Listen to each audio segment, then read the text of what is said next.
Tonight, child safety groups are speaking out about a recent audit that found major failures within the Department of Child Safety.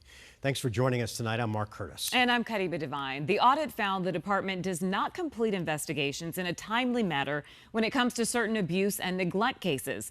12 News journalist Chase Golightly is joining us live outside the DCS offices with more details. Chase?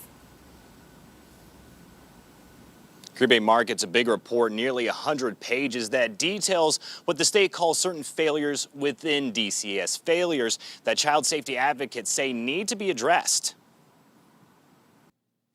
These audits are critical. Every child deserves to be safe. January Contreras, the executive director for Children's Action Alliance, an advocate group for kids' safety, says the recent report released by the state auditor general found that DCS followed policies in 97% of its abuse cases, but changes need to be made. We need 100% when it comes to protecting kids. The report looked into non-criminal child abuse and neglect cases. Non-criminal means a weapon was not involved in the abuse. And in 2024, the DCS hotline received nearly 37,000 of these types of calls.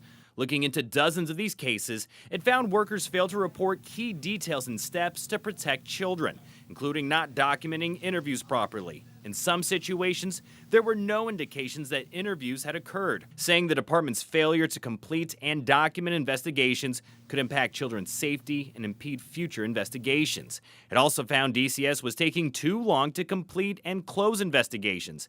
In 51% of its cases, it took them an average of 88 days to file investigation findings.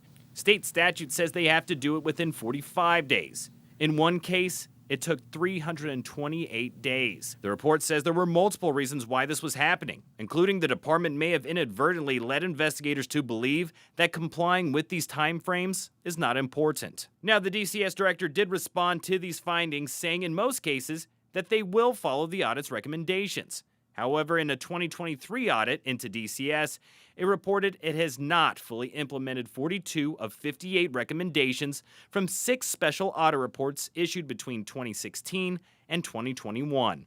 Contreras hoping this will be different. We need to see change so that those are addressed, because it could be the difference between whether a child is safe or not.